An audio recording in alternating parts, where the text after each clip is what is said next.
As someone who has reviewed files, I can tell you it absolutely serves a purpose. It truly is there to add some fairness to the application process. That way that admissions offices can look apples to apples and understand how you may compare to the rest of the class. It's your opportunity to test out your skills that you'll need for law school, because whether it's reading comprehension or analytical reasoning, you will need to understand, or logical reasoning, you will need to understand what kind of skills that takes when you are in the classroom. And so that's how the LSAT fits into the admissions process. If I can hop in, one of the Yeah. really cool things about the LSAT, I guess I'll have some idea of what I think is fun by that comment. But one of the cool things about the LSAT, as compared to other entrance exams for other graduate programs, is it is not knowledge based. It's skills based. If you've looked at other graduate programs, you may have seen that there are major requirements, course requirements, work experience requirements for you to show that you have experience and exposure to the material that is relevant to what you've studied or what you've done. The law touches everything we do day to day. We need people from all walks of life with all areas of expertise. There is no prerequisite work or educational experience to be able to sit for the exam. Now, because of that, we cannot test on things that you would have learned in a specific program. So what the test is looking at, what you are being evaluated on, is your critical thinking skills. Because it is a skills-based test, not a knowledge-based test, you can't cram for it. You really need to, practice the way of thinking that is going to help you do well on the test. And as Colin said, because it's the strongest predictor of first year success in the classroom, putting in the effort to study for the LSAT gives you a leg up when you're in the classroom. The stronger those skills are, transition to law school is a transition to law school. It's unlike anything you'll have ever experienced at this point. But, we do a correlation study every year that shows that relationship between a strong performance on the LSAT and a strong performance in the classroom. So regardless of what you've done or what you've studied, you are able to sit for the LSAT and you're able to work on those skills to get you hopefully a score you're looking for. And I'll back you up, Katya. I do think that is really cool, because one of the misconceptions I had before I started working with the Law School Admission Council was that there was some level of memorization required. My education to that point had required a lot of memorization. So when I got to this company, I thought, oh, well, I've got to start teaching people how to memorize things in order to take the LSAT. Well, that's not the case. And it's really cool that it's a skills-based test and that it helps you prepare for law school. So my question, I guess, is when do you recommend that people begin preparing for the LSAT? And I'm sure you both have opinions on this, but Katya, I'll start with you. Well, I'm going to give the lawyer answer, which is it depends. Mm-hmm. Our research shows that about 3 months, 10 to 12 weeks is where people tend to show the most improvement, but that's 10 to 12 weeks of pretty rigorous study and practice testing. So if you're someone who only can carve out 1 hour a week and one practice test a month, it's likely that that 3 month window is not going to necessarily get you to where you want to be. But as you already said, Colin, people are going to be starting at different places. They're going to want to approve to different levels. So I'm going to go with it depends. Sydney, what do you think? It absolutely depends. And not only does it depend on kind of how long it may take you to get those skills under your belt, it can also depend on the other things you have going on in life. So if you are still in Absolutely. school, if you're working full time, if you have family obligations, whatever the case may be, you kind of have to think about those things as you are planning how long it may take you to really master the skills that you'll need to do well on the test. So absolutely, the lawyer answer is always, it depends. A lot of folks who come to these live events in particular are really concerned because they're changing careers and they have a family and a job and they don't know when they'll be able to fit in the study time, and they don't know how to study for the test. And I think that while it depends how you approach the LS or how long you study for the LSAT, excuse me, there are some things that we can recommend around approaches to the LSAT. And I'm actually going to ask our team to drop a couple resources in the chat for you while we answer these questions. The first is an article about the LSAT, about the composition of the LSAT. So what skills are actually assessed on the LSAT? That'd be really valuable if you'd understand what's covered on there, so that way you can make sure you're preparing the best way possible. And the rest are resources available to you from LawHub and LSAC. So these are study tools that we'll talk about right now. So Kati, I'll bounce back to you. What approaches can people take to studying for the LSAT? So I think that the LSAT piece of the application is one of the points in which it is really important that you are sort of really honest with yourself about your reality. So we already mentioned taking a hard look at your commitments, your mental bandwidth, the amount of time you're going to be able to carve out and sort of gauge maybe when you'll begin studying. You also need to be honest with yourself about how you learn best. So, for example, I am an auditory learner. I have to hear things and I need to be able to talk about things and ask questions in the moment to really best understand any information I'm trying to retain. So I knew when I was looking at my options for studying for the test, which, by the way, I had far fewer options when I was going through this process, I had to come to terms with the fact that buying a book or borrowing a book from the library and trying to process the information on my own by just reading it was not going to be helpful to me. I would not get the full value of that experience. And so, I understood that for me to really get the most out of test prep, I really needed to be in some sort of class or some sort of experience where I could interact with other people who are going through the same thing. So I think that's a really good place to start, and is to evaluate, am I as successful at preparing for things like this on my own? How am I best at retaining information? And I echo all of that. Understanding how best you study, I think, is always the start. And the other piece of that, I always like to say, is consistency, right? So regardless of how you choose to prepare, you need to be consistent in how you're going to do it.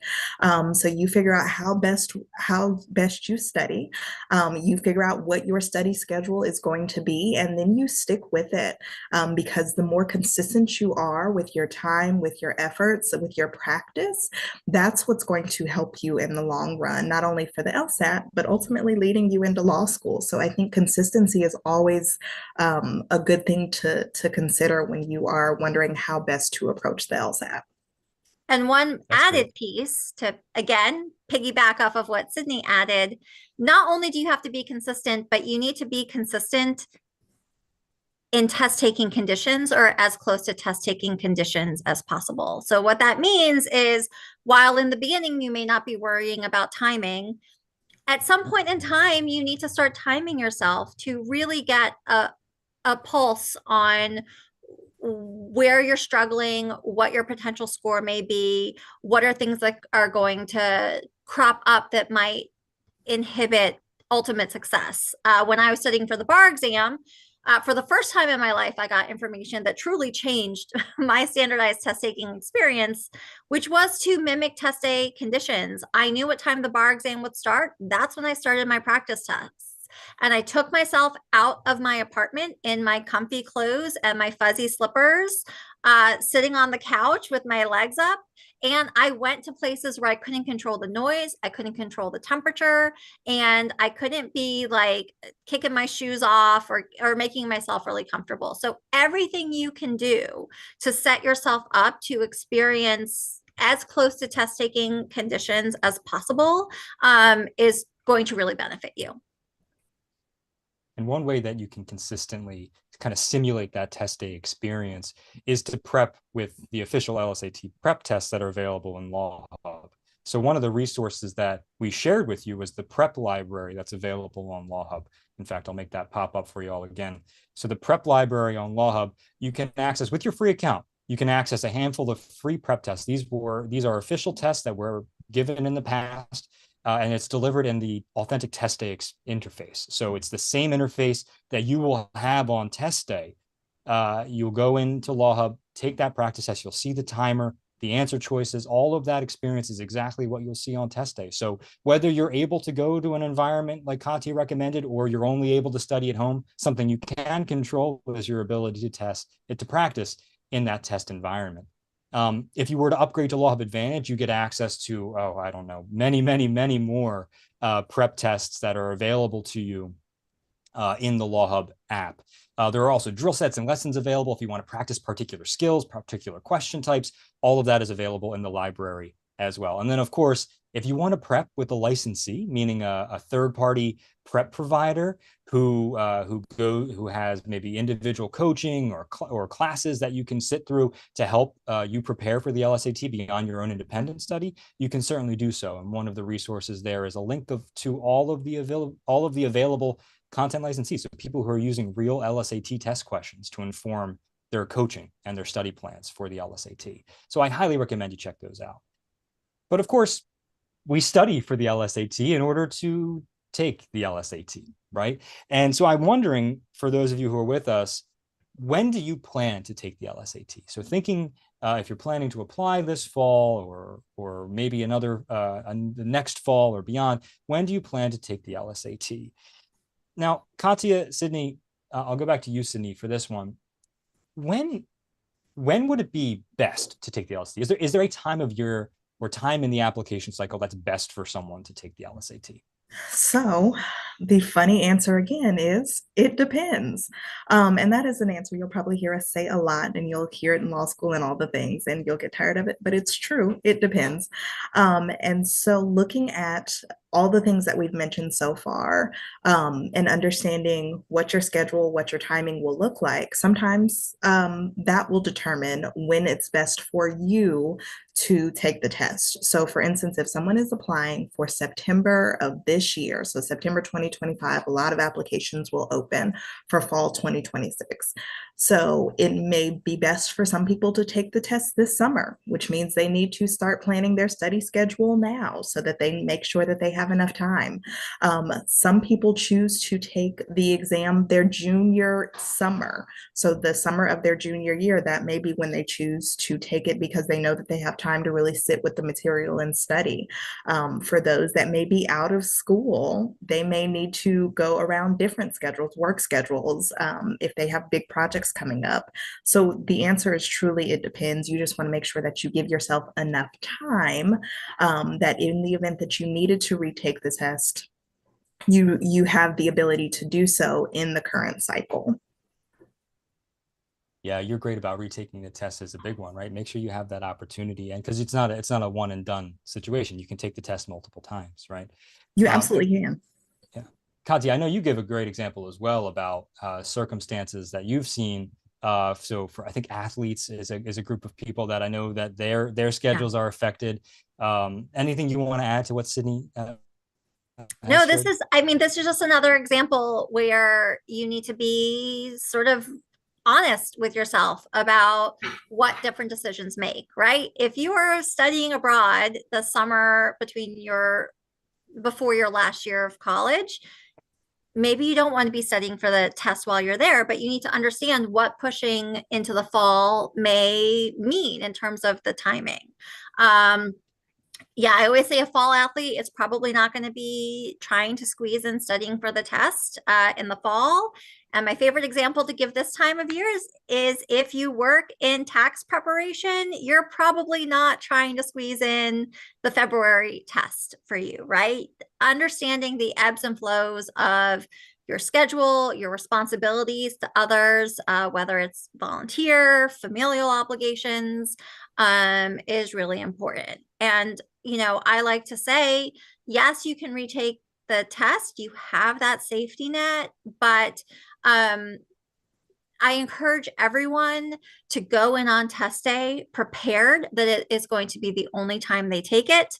There is financial commitments. There are time commitments. You are sacrificing other things if you are studying for the test again, right? Because we're assuming if you're retesting, you are changing something about the way you studied the first time. You are probably adding additional things to what you're doing to prepare. So going in hoping and planning for it to be a one-time test, but leaving yourself a runway that if you do need to retest for whatever reason, I'm a migraine sufferer. I can never predict when I'm going to wake up not feeling great. So leaving yourself that runway that if you do need to retest, you can, I think is one of the really best ways that you can set yourself up for success. So two of the resources that we've just shared in the resources section, the first is a link to the upcoming test dates. So for those of you who have indicated you're hoping to take the LSAT in April or June or beyond, take a look at the link to upcoming test dates and see what tests are available. And if you want to register for some of the upcoming tests that are still available. And then when test dates are released for the next cycle, make sure you check out that link and register for the test that you think works best for you and give yourself that runway that both Sydney and Katya talked about. The other is a link to a course, How to Apply, which is available in LawHub, which really walks you through all the details of actually a lot of what we're talking about today, all of the things that you can do to prepare to apply to law school. But in particular, this is sending you right to a lesson dedicated to taking the LSAT. So if you have questions about what it's like to take the LSAT, what are some of the factors or some of the environmental pieces of the LSAT, make sure you check that out. And of course, if you have any questions about it that we don't have time to address today because we have to move on to another topic, make sure you reach out to us at lsacinfo@lsac.org, and we'll do our very best to answer those questions as soon as possible. And of course, we have time in the Q&A today as well. But as I mentioned, we've got a lot more to cover, and we're about to move into something which, depending on how we cover it, could take up even more time, and that is researching law schools and applying to law schools. So researching law schools is something that can be done now. It's something that can be done before now as well. So for those of you who are planning more than a year out, looking at applying next fall, now's a great time to start researching law schools as well. It's something that can be done whenever. It can be done before you prep for the LSAT, during your prep, or after. Researching law schools serves a number of purposes. One, you can learn a lot about the school, about a school rather, its values, its data, and whether it's right for you. And it'll also help you decide whether law school is the right path for you. Of course, we're trying to help you along that journey to law school, but if you decide that law school is not right for you, we're not here to tell you to do it. You know what I mean? If you think that you want to change paths, that's okay. We're here to help you along that journey as well. So as I pass things over to Sydney and Katya with some more questions, I've got another poll question for y'all, and that is, how have you researched law schools to this point? Or have you at all? If you haven't yet, that's perfectly fine. So very interested to know how you've been researching law schools, because we're going to share some ways that you can research law schools now and some things that you might want to consider focusing on. So Sydney, I'll start with you. What are some things that in your time working with potential applicants that you recommend applicants look for when researching law schools? Yeah, I think you need to figure out what's important to you, right? So if cost of attendance is important to you, if location is important to you, if certain results after school, certain job markets that may be open to you, you need to kind of consider schools that fit within whatever you're looking for. I think something that people don't think about when they go to law school is that it's a place that you want to be comfortable. You're going to be there for the next 3 to 4 years, sometimes longer if you're doing like a dual degree or something along those lines. And you want to make sure that it meets all of your needs, not just academically, but also all of those things that I mentioned before. So in searching for law schools, a lot of time you can find the information for obviously the location, but those other metrics that are going to be important to you as you study. And I know we have some resources that we can get into. I don't know if we want to get into them yet, or if I throw it to Katya. By all means, go ahead. So I'll throw it to Katya to talk law school. Wow. Transparency. Thank you. Wow. It's been a long day, everybody. I know it's law school transparency, but I'll throw it to her to talk and some of the other resources that are available in making those decisions. Yeah. So law school transparency is, well, first of all, when I was in your shoes, I'm like the end of the old school way. I had to send out little note cards and request booklets that came to me. It was either that or visiting in person. Like websites weren't really great yet. I couldn't even apply online. I am a dinosaur, you all.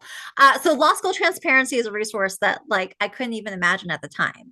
And one of the great things about law school transparency is as you get more information, you can come back to it and you can continue to sort of adjust what it is that's important to you, right? Because if you do this part of the process right, you're going to learn things as you go through that may adjust where a specific school sort of falls on your rubric of what's important to you. So if you're someone who has no information, you haven't taken a test, you have more than 2 years left in undergrad, so you don't really know what your GPA is going to be, you have no thoughts yet about what type of law you want to do, you just want to know what your options are, you can go to Law School Transparency, you can put in a state that you want to work in, and you can see what schools are there, not only what schools are physically there, but what schools employ enough of their graduating class in that particular state that they are a good school for you to consider if you want to practice in that particular state. So I already mentioned I'm in New Jersey. If I click on New Jersey, I will get the 2 New Jersey law schools, but I'll also get New York schools, Connecticut schools, Delaware, all the way up into New England show up on that list because I believe the benchmark is 5% of their graduating class gets placed in this particular state. So again, a really great place to start. As you start to collect more information, as you understand maybe what cost of attendance could mean in terms of debt, as you start to learn more about different types of employment and yes, I absolutely want to do a clerkship. Yes, I want to do public interest work. I want to be at a top firm in the country, right? You can start to, by creating an account, start to input some information. When you have your LSAT score, you can input that into the information and you'll start to get even more tailored results that match what you are indicating is important to you.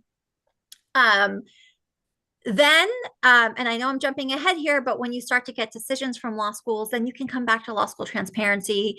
You can tap into the information that we have available for each of the schools that we take from the 509 reports. You could go to every law school's website and pull that information. You could go to ABA requireddisclosures.com or .org. Law School Transparency has it all right there. And again, at that point, you can look at your list. You can look at what you've already gathered about the different law schools. And again, refine it even more. So really, it is a great way on paper, to start to understand the numbers of what school might be a good fit for you. But numbers are not all that matters, right? I'm sure you all remember this from undergrad. You think you know your perfect school. Everything on paper seems right. And then you go to visit or you attend a virtual session and you're like, actually, this is not the right place for me. So, of course, use Law School Transparency to your heart's content, but also take advantage of all the amazing online opportunities that schools have now for you to do virtual tours or virtual info sessions. Come to events like this. Is it next week already or in 2 weeks, February 4th? We're doing a digital forum. Law schools will be there. You can learn all about them. Sydney, what other ways are there for people to start to learn more about law schools and understand? You can talk to the schools directly. I know that they have their visits, but you can also reach out to them and say, hey, I'm really interested. You don't have anything upcoming or I don't see anything on your website. And the vast majority of law school admissions professionals are more than happy to kind of sit down and have a conversation with you. Beyond that, a lot of local fairs happen in your area. So either individual schools are hosting fairs or sometimes schools will get together and host fairs. So there are a lot of ways to kind of get connected. And again, it never hurts to reach out. To Katya's point earlier, kind of how we got information has changed drastically. If I didn't get a booklet in person, I definitely had to reach out. They had to mail me something. It was a whole thing. And I appreciate that we do have tools like Law School Transparency now, because I know when I was doing it, Katya, and I don't know how you kept track of who you were going to apply to and all of those things. I know some people keep a spreadsheet. I kept them on individual profile sheets. It got messy very quickly and spread out all over my dorm room. But definitely there are so many options beyond a Google search, including talking to faculty and current students that really give you insight into the schools that you may be interested in. There's social media, right? If you want to understand what life is like, to sort Mhm. of scope out some of the student orgs that may be on campus and get a sense for the types of events they're doing, the types of ways they spend their time, getting a sense if that's something that is important to you, if that matches your why of what you're looking to experience and participate in when you're in law school. That's another really great way to get a feel for, again, to Sydney's point, you're not just there to learn. This is a community you're living in. So trying to understand if the people you'll be spending your time in are going to have shared values or spend time doing things that are important to you. But social media can be a bit of a double-edged sword too, can it? Well, yes, social media has its place. And if it's coming directly from the school, I think that's more trustworthy than if you were going out on certain websites to find information from people that are not verified or official spokespeople of the school or the institution. Um, so that's, I think that one of the rules of thumb that I've always appreciated from Sydney and Kati in particular is if you have questions, I would say 99.9% of admission professionals are ready to answer those questions and willing and eager to answer those questions. So reaching out to them, coming to them at a forum or a fair is always a safe bet. And you both kind of touched on, I think, a really important topic, and that is researching law schools to get a feel for what they are, what their data suggests, is one part of the equation. But the other part of the equation is the personal side, the personal factors that influence your decision about whether to apply to a particular school. Researching and gathering data is an important step. I love research. I love gathering data, but you have to turn that into something you can actually work with. You can actually do something with it. And then it comes time to make decisions. So how do you advise people who are deciding where to apply? What kind of factors should they weigh when deciding where to apply to law school? Sydney? Katya? Either one of us can jump in. I can go. Okay. So Go for it. I think one of the things you want to make sure you get out of your law school experience is a return on investment. You'll hear people refer to this as ROI. And obviously, that's a return on your financial investments. But I think time, right? My first semester of law school, one of my first contracts assignments was a 5-page case. And I was so relieved because I was like, oh my God, I'll be done in 5 minutes. I literally spent 2.5 hours trying to figure out what was trying to be taught to me. So you spend a lot of time, right? Especially as you get to the stages where you're in clinics, where you're invested in a student organization, where you're a really thriving, hopefully, member of the community.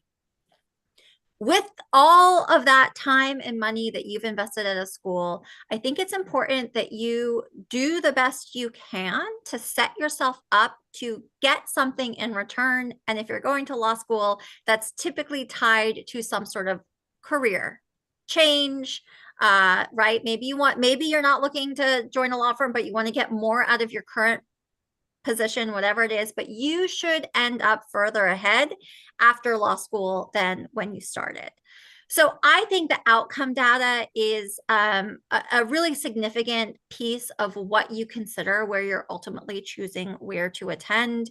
You want to be fairly confident that you're going to go somewhere that will give you the experience you're looking for, that will help you also find a job that you would not have necessarily been fully qualified for before going to law school, and that you stand a really strong chance of passing the bar exam after graduation, right? That you get through that gateway to that career after law school. And I know that is still sort of in that data, less of a vibe, more of the data bucket of things you're considering. But I just think if you're going to work hard for 3 or 4 years of law school, if you are going to build connections with people that are hopefully going to be your peers, you want to sort of feel that you all stand a really strong chance of having that first step ready for you after you cross the stage of graduation.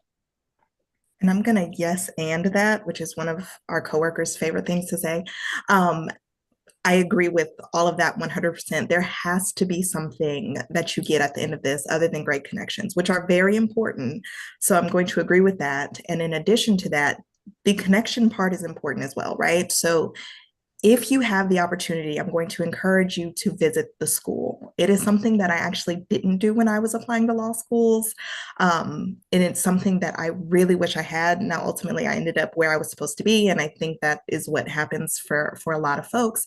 But if you have the opportunity to visit the school, sit in the seats, get a tour, see if this really feels like an environment that you will thrive in, because that is ultimately your goal, right?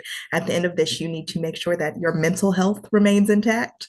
And so understanding what that can look like for you, understanding if the student body looks happy to be there.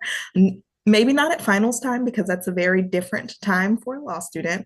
But if it's like the start of the school year, and you want to make sure that people look happy to be there, that they are connecting, getting a sense for what their externship looks like, getting a sense for what their student organizations look like, understanding that at the outset may help you in determining where you apply and ultimately where you end up, making sure that it is a place that you feel like you will be comfortable for the next several years. And to add even more onto Sydney's yes, and it's not just the community in the building or on campus itself. I think you should spend time walking around the city or the town that you'll be in. You know, if you relax currently by taking adult dance lessons, is there a studio nearby that you'll be able to attend? If you love going to theater and performances, is there an arts community nearby that you can continue to tap into? Right, those things outside of the classroom that also fulfill you as a person. Yeah. And I'll add the alumni base, right? If you have the opportunity to speak to a member or two of the alumni, and get a sense for what their experiences were like and what they do now and how they have utilized that return on investment, and whether it was really helpful and beneficial, whether that really launched their career, and what their network looks like going forward. So of course you want a strong student body while you're in school, but you want to make sure that those connections remain beyond, and understanding whether the alumni support each other, and kind of refer and still give phone calls and all of those things. It can be helpful too. And of course, you have to take into consideration your current life now, right? If you're someone with a family, if you have certain responsibilities to a family business, some caretaking, that is an important factor as well that shouldn't be diminished. You also need to be realistic about certain things that may sway you in one direction or another that are personal to you and not necessarily related to outcomes, the campus, or the community that you're considering. And in that same vein, and Colin, I promise I'll turn it over after this, but thinking about those of you that may have families and other obligations outside of just being a full-time student, part-time programs are definitely something to consider when you are looking at where to apply. If you know that you have other obligations, because life does not stop just because you get into law school, and we all understand that. So making sure that there are programs that are conducive to whatever your current lifestyle is, like Katya said, will be the best thing for you. That's it. Please do not apologize. No one is here to listen to me. Everyone is here to listen to you too. So that was fantastic. But I am going to switch gears a little bit and talk about, well, okay, all of this information, which is tremendously valuable, is around how to look at law schools and identify whether they're right for you, right?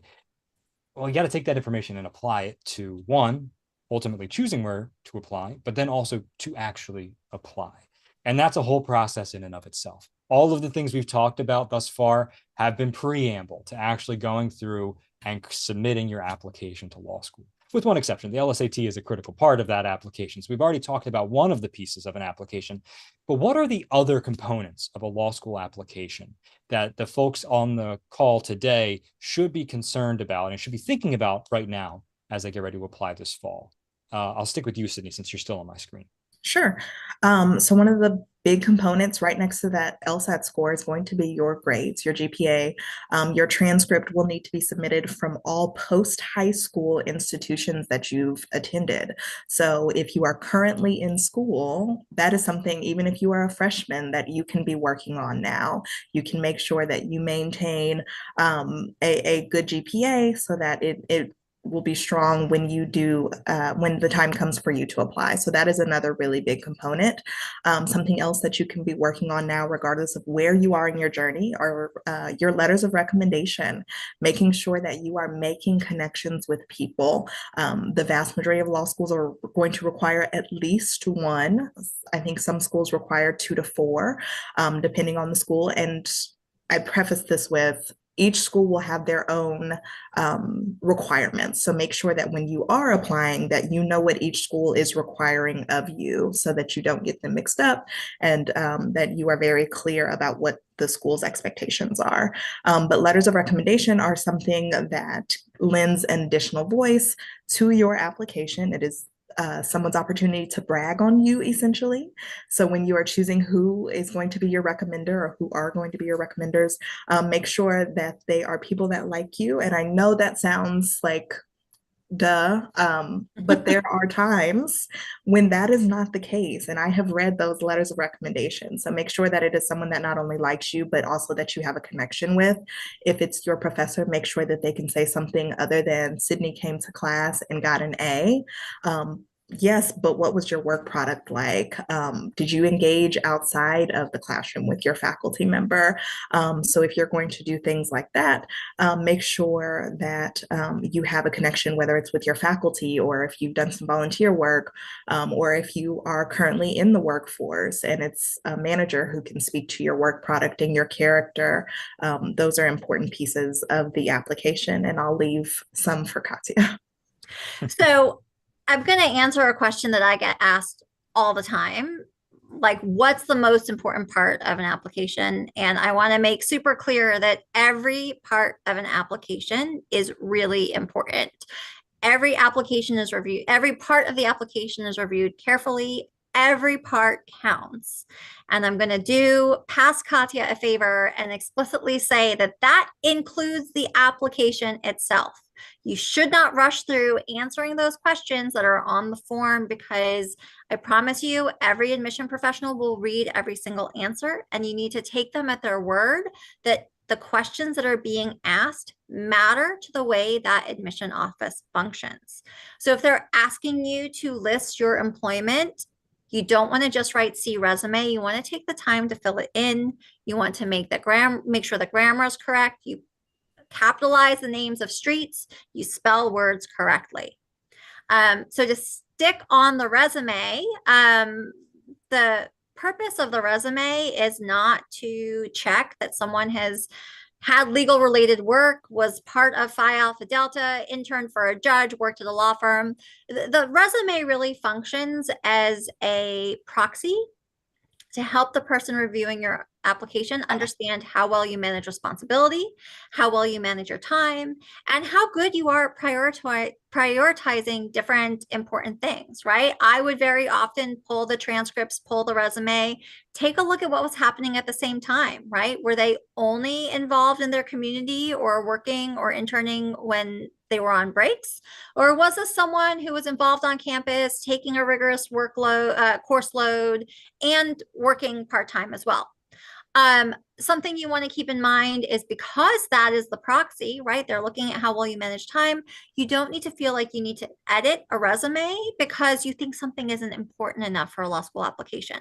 If you're bartending 3 days a week, if you are providing care for an elderly parent or a child, if you are working retail, doesn't matter what it is. If it is a consistent responsibility that you dedicate time to, schools need to know about it.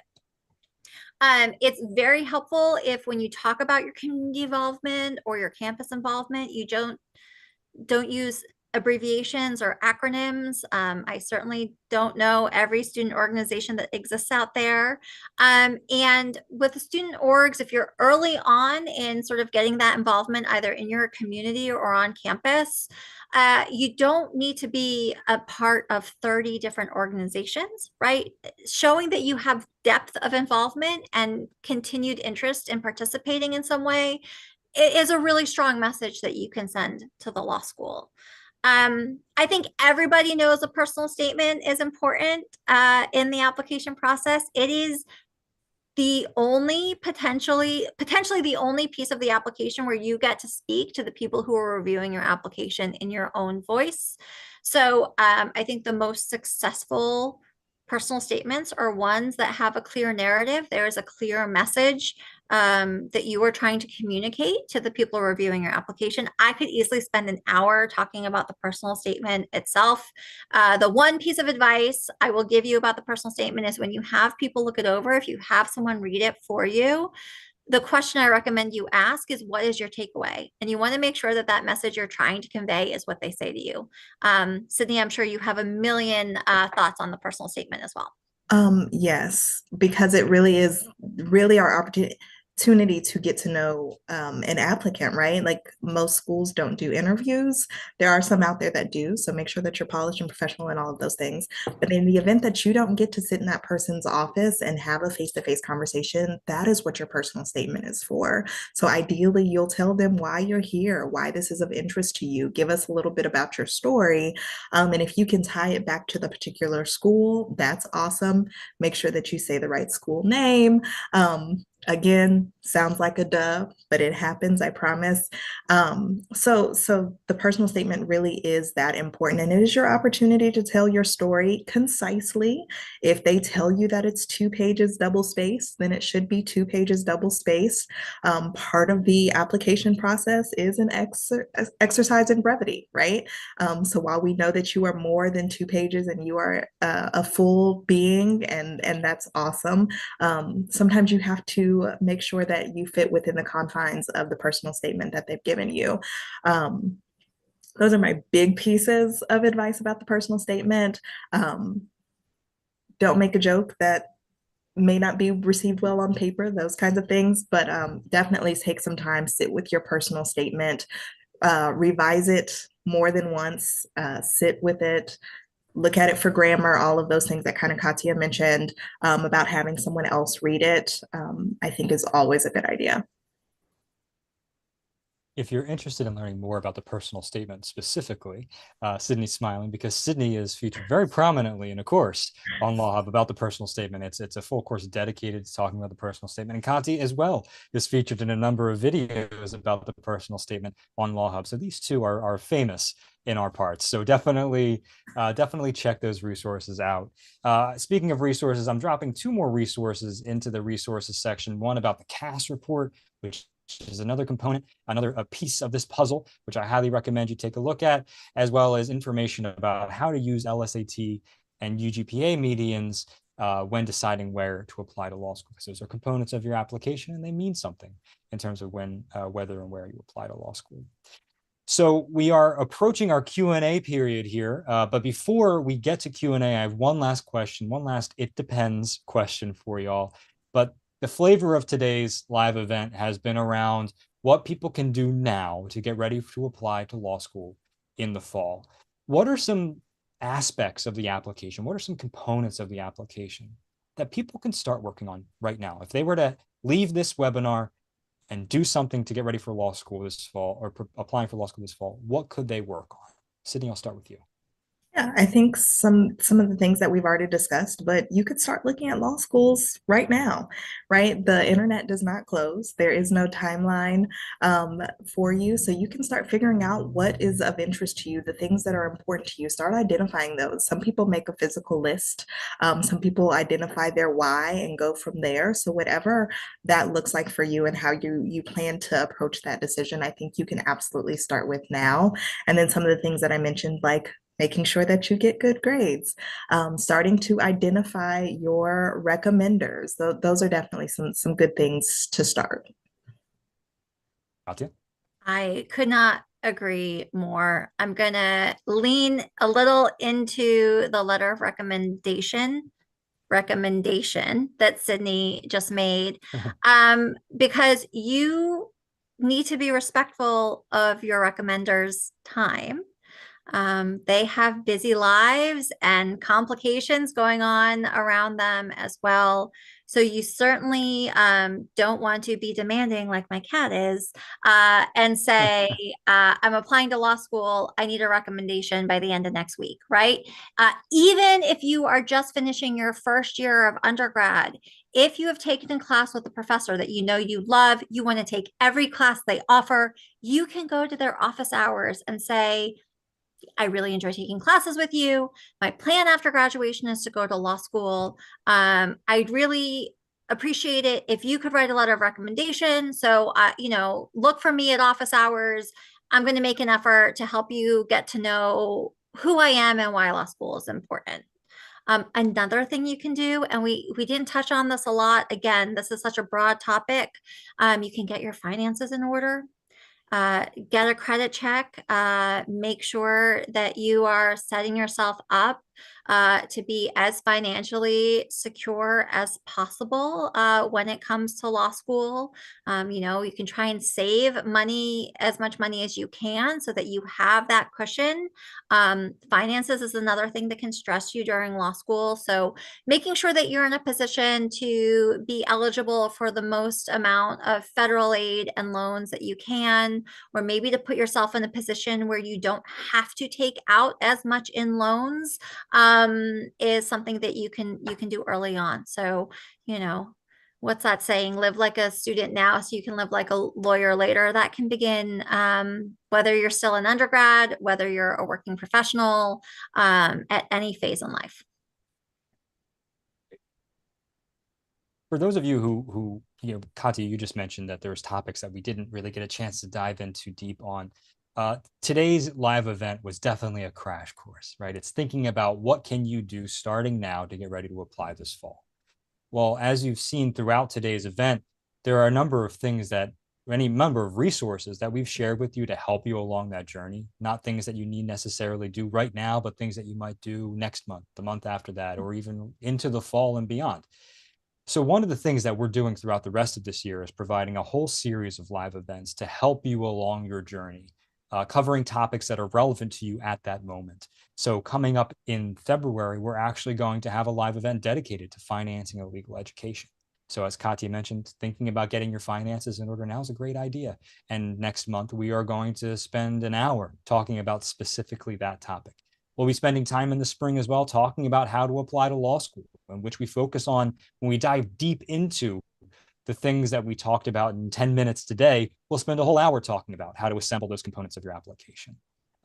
And so those of you who have questions that are still lingering after today, make sure you join us for those live events. Make sure you check out the courses that are available in LawHub that really help to walk you through some of those pieces of the application puzzle. So that way you feel ready to apply this fall. So we are in our Q&A window, but we only have about 3 minutes to answer questions. So we're going to go through really quickly and answer hopefully one or two of them. First, will this session be recorded for those of you who joined late? Yes, this session has been recorded and will be available in your LawHub account, the same place you accessed this live event. You'll be able to access the recording within the next few days. The other question is regarding where can you find law school transparency? Law school transparency is available in LawHub. So if you go into LawHub, in fact, bear with me for 2 seconds. If you go into LawHub, doing a quick screen share here, you see on the left menu navigation, the 4th item down is law school transparency.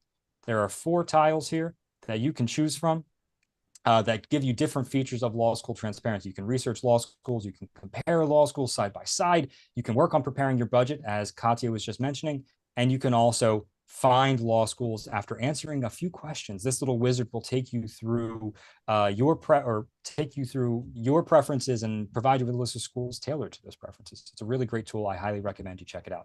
All right, so that part of it aside, one of the questions that came in a lot, Sydney and Katya, was from folks who are not currently in school, people who have been in the workforce for 1, 2, 10, 20 years, and specifically around letters of recommendation. The question is, if you've been out of school for a long time, who should you consider getting a letter of recommendation from? Does it have to be a professor from undergrad? Kati, I'll start with you. So law schools are looking for academic letters of recommendation and or professional letters of recommendation. And one of the things I hear often from career change prospective law students or people who took time off is that they are worried that, they're a bit removed from the academic setting. But the fact of the matter is law school is preparing you for a career. And I encourage everyone who is further removed from their undergrad experience to keep in mind that you are bringing so much more in your application. And one of the things you bring in is the perspective of letters of recommendation that give hopefully really amazing specific examples of your professionalism, of your problem solving, of any number of things that you do well in your current job that you can bring to the table in the classroom. I know some of you may not be letting your employers know that you are going to be going to law school, potentially leaving the position or cutting back your hours. So typically the rule of thumb I give is it can be like a parallel, I can't think of the word. It can be someone in a similar position to you that works with you, but it shouldn't be someone who manages you that is writing the letter of recommendation. If you really don't have anyone professionally, you don't need to be paid to have a professional letter of recommendation. Any place that you volunteer, involvement in a religious organization, involvement in community things. If you're someone who maybe took time away from a career to raise a family, think about activities that you're involved with the PTO or the PTA, volunteer opportunities that you have around the various sport. Listen, I don't have kids, but I know kids do a lot of activities and parents are very involved in all of them. So you do not need to be paid a full-time employee, a manager or any sort of leadership position to get a really amazing letter from someone that can talk about professional skills that you bring either to the workplace or to the community. Thanks, Katya. So we are unfortunately at the end of our session. So I'm going to ask you each 30 seconds or less if you have one little tidbit of wisdom to share with the folks here today as they get ready to apply to law school this fall. What would it be? So Katya, I'll start with you because you're on my screen, and then Sydney, I'll give you the last word. Okay. It is counterintuitive, but law school applicants have more in common than they have that set themselves apart. So do not feel like you have to have some earth-shattering, monumental experience in your life that makes you a really strong candidate for law school.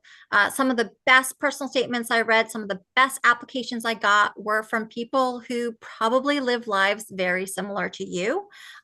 So really, really lean into what it is that makes you you, even if you feel like it's just a regular experience of someone. You are going to bring something special in your application. You're going to bring something special to the class. No one has lived your life. You don't need to do anything extraordinary to be an amazing law school applicant.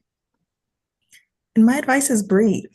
We know that this can be a stressful process. We know that there's a lot of anxiety that comes around applying to law school, taking the LSAT, picking a law school. We get it. A lot of us have been there, but breathe. Figure out what kind of stress management you're going to utilize now that's going to carry you through this process and ultimately into law school, right? But this definitely is a doable process. This is not something that will take you out, we promise.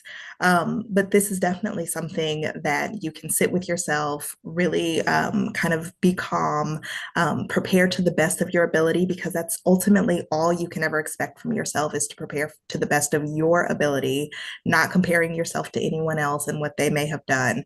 But yeah, breathe. It's going to be okay. I love that advice. And now it's actually time for both of you to take a breather, because you've spent the last hour talking to everyone who's been with us today. And I'm so grateful for both of you and the time that you spent sharing your wisdom with the folks who joined us today. I'm really thankful for those of you who joined us today as well, because without you, we wouldn't have one of these sessions, we wouldn't be able to share this information with so many people interested in applying to law school. So as you all walk out the virtual door, I'll ask our team to launch one more poll that is going to help us know if we did a good job today. Sydney and Katya do this all the time, and it's really valuable for them to know that the information that they're sharing is useful, that it's helping you get to where you want to be in your journey to law school and beyond. And it's really helpful for us to know that this is a type of program that you want in the future, that you or those who come after you will take something away from a session like this. So we covered a lot of ground in today's session. We talked about a few main topics. One was the LSAT, how to prepare and how to take the LSAT. We talked about how to research law schools, how to choose law schools, and ultimately how to apply to law schools. And we did all of that in only an hour. So there's a lot more to dig into. And as I said in today's session, there will be a number of live events coming your way over the next few months.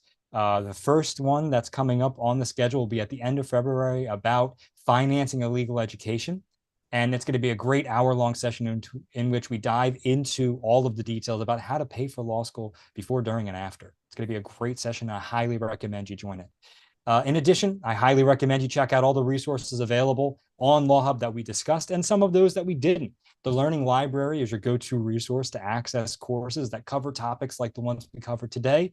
The event library is there as well, as are all of the prep resources available in the LSAT prep section. Law School Transparency is your research tool to help you discover law schools and pick schools that work for you.